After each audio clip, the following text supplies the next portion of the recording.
വിമർശനങ്ങൾക്കും അഭിപ്രായ ഭിന്നതകൾക്കും ഒടുവിൽ കൊല്ലത്ത് തുടരുന്ന CPM സംസ്ഥാന സമ്മേളനം ഇന്ന് സമാപിക്കും. അതിനിടെ കരുനാഗപ്പള്ളിയിലെ CPM വിഭാഗീയതയിൽ സംസ്ഥാന കമ്മിറ്റി അംഗം സൂസൻ കോടിക്കെതിരെ നടപടി ഉണ്ടാകുമെന്നാണ് സൂചന. നേരത്തെ കൊല്ലം ജില്ലാ കമ്മിറ്റി അംഗങ്ങൾക്കെതിരെയും നടപടിയെടുത്തിരുന്നു. വിവരങ്ങളുമായി എം മനോജ് ചേരുന്നു. മനോജ്, സംസ്ഥാന സമ്മേളനത്തിന് മുന്നോടിയായി നടന്ന വിവിധ ജില്ലകളിലും വിവിധ ബ്രാഞ്ചുകളിലും ഏരിയകളിലുമൊക്കെ നടന്ന CPMൻ്റെ സമ്മേളനങ്ങളിൽ വിഭാഗീയത വളരെ പ്രകടമായിരുന്നു. അതിൽ ഏറ്റവും പ്രകടമായി കണ്ടതാണ് കരുനാഗപ്പള്ളിയിലെ സംഘടനാ തെരഞ്ഞെടുപ്പും അവിടെ ഭാരവാഹികളെ നിശ്ചയിക്കലുമൊക്കെ വലിയ വിഭാഗീയതയ്ക്ക് കാരണമായിരുന്നു. സൂസൻ കോടിയുടെ സ്ഥലം എന്നുള്ള നിലയിൽ ഇക്കാര്യത്തിൽ സൂസൻ കോടി വീഴ്ച വരുത്തി അല്ലെങ്കിൽ അവർ ഈ വിഭാഗീയതയ്ക്ക് നേതൃത്വം നൽകി എന്നുള്ള കണ്ടെത്തലാണോ സംസ്ഥാന കമ്മിറ്റി ഇപ്പോൾ നടത്തിയിട്ടുള്ളത്? അങ്ങനെയെങ്കിൽ സംസ്ഥാന കമ്മിറ്റി അംഗമായിട്ടുള്ള സൂസൻ കോടിക്കെതിരെ നടപടിക്ക് സാധ്യത കാണുന്നുണ്ടോ? അടുത്ത സംസ്ഥാന കമ്മിറ്റിയിൽ നിന്ന് സൂസൻ കോടി അങ്ങനെയെങ്കിൽ ഒഴിവാക്കപ്പെടും എന്നുകൂടി നമുക്ക് ഇതിനൊപ്പം പറയാൻ കഴിയുമോ മനോജ്?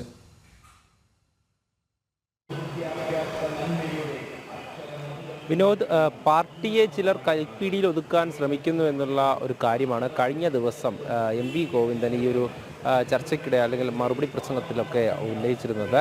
അതായത് പല സ്ഥലത്തും ഇത്തരത്തിലുള്ള സംഭവങ്ങൾ ഉണ്ടായതായും കരുനാഗപ്പള്ളിയിലെ നേരത്തെ സൂചിപ്പിച്ചതുപോലെ തന്നെ ഏറ്റവും പ്രകടമാണ്. അതായത് കഴിഞ്ഞ കുറച്ച് മാസങ്ങൾക്ക് മുൻപ് തന്നെ ഈ ലോക്കൽ സമ്മേളനങ്ങൾ നടന്നത് മുതൽ തന്നെ സംഘർഷമുണ്ടായിരുന്നു. ഓരോ ലോക്കൽ സമ്മേളനങ്ങളും കയ്യാങ്കളിയിൽ അവസാനിക്കുന്നു. അവിടെ എത്തുന്ന സംസ്ഥാന നേതാക്കളെ അടക്കം അവിടെ പൂട്ടിയിടുന്നു.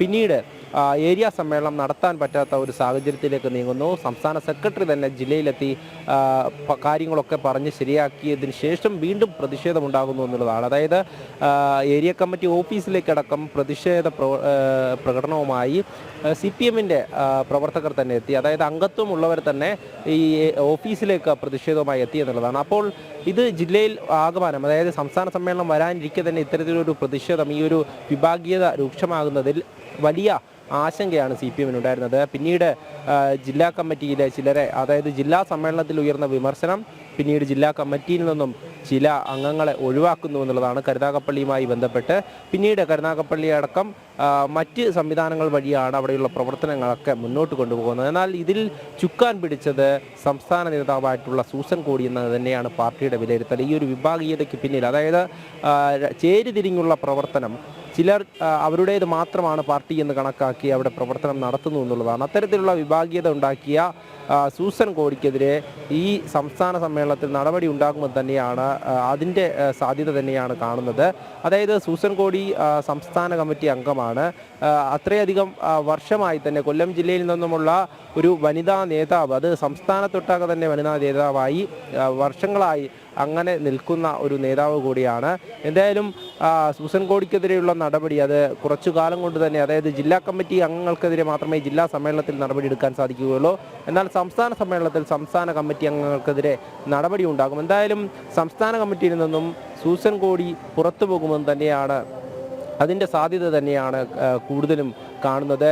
അതോടൊപ്പം തന്നെ ഈ സമ്മേളനം ഇന്നിവിടെ അവസാനിക്കുമ്പോൾ തെരഞ്ഞെടുപ്പ് നടക്കുന്നുണ്ട്. അവസാന ദിവസം തെരഞ്ഞെടുപ്പുമായി ബന്ധപ്പെട്ടിട്ടുള്ള നേതൃയോഗം രാവിലെ തന്നെ നടന്നിരുന്നു. ഈ സംഘടനാ തെരഞ്ഞെടുപ്പുമായി ബന്ധപ്പെട്ട് ഇതിൽ 87 അംഗ സംസ്ഥാന കമ്മിറ്റിയാണ്. അതിൽ പലരും ഒഴിവാകേണ്ടതുണ്ട്. അതായത് പ്രായപരിധി 75 വയസ്സാണ്. ആ പ്രായപരിധി കണക്കാക്കി ഒഴിവാകുന്നവർ, അതോടൊപ്പം തന്നെ ആരോഗ്യനില കണക്കാക്കി ഒഴിവാകുന്നവർ, അങ്ങനെയൊക്കെ തന്നെ പുതിയ ആളുകളെ ഉൾപ്പെടുത്തുവാനുള്ള തീരുമാനം. അപ്പോൾ ഇന്ന് ഈ സംസ്ഥാന കമ്മിറ്റിയുടെ ഒരു അഴിച്ചുപണി നടക്കുമെന്നുള്ളത് തന്നെയാണ്. ഈ തെരഞ്ഞെടുപ്പുമായി ബന്ധപ്പെട്ട് സംസ്ഥാന സെക്രട്ടേറിയറ്റിൽ നിന്നും 3 നേതാക്കൾ, ആനാവൂർ നാഗപ്പൻ, AK ബാലൻ, അതോടൊപ്പം തന്നെ PK ശ്രീമതി എന്നുള്ളവരെ ഒഴിവാക്കുമെന്നാണ് അറിയാൻ സാധിച്ചത്. എന്തായാലും പുതിയ നേതാക്കളെ ഉൾപ്പെടുത്തിക്കൊണ്ട് CPM അടുത്ത സംസ്ഥാന കമ്മിറ്റി രൂപീകരിക്കുകയാണ്. അതിനു മുമ്പായി തന്നെയാണ് ഇത്തരത്തിലുള്ള ഒരു നടപടിയിലേക്ക് കൂടെ കടക്കുന്നത്. അങ്ങനെയാണ് CPMൻ്റെ സംസ്ഥാന സെക്രട്ടറി, അതേപോലെ തന്നെ സംസ്ഥാന കമ്മിറ്റി അംഗങ്ങളെയൊക്കെ തന്നെ ഇന്ന് തിരഞ്ഞെടുക്കും. CPMൻ്റെ സംസ്ഥാന കമ്മിറ്റിയിലേക്ക് തിരഞ്ഞെടുക്കപ്പെടുന്നവരുടെ പ്രായപരിധി 75 എന്നുള്ള ഒരു തീരുമാനത്തിലേക്ക് വരുന്നു. അതിനൊപ്പം തന്നെയാണ് കരുനാഗപ്പള്ളിയിലെ വിഭാഗീയതയുടെ പേരിൽ സംസ്ഥാന കമ്മിറ്റി അംഗമായിട്ടുള്ള സൂസൻ കോടിക്കെതിരെ നടപടിക്ക് സാധ്യതയുണ്ട് എന്നുള്ള വാർത്ത മനോജ് പങ്കുവെക്കുന്നത്.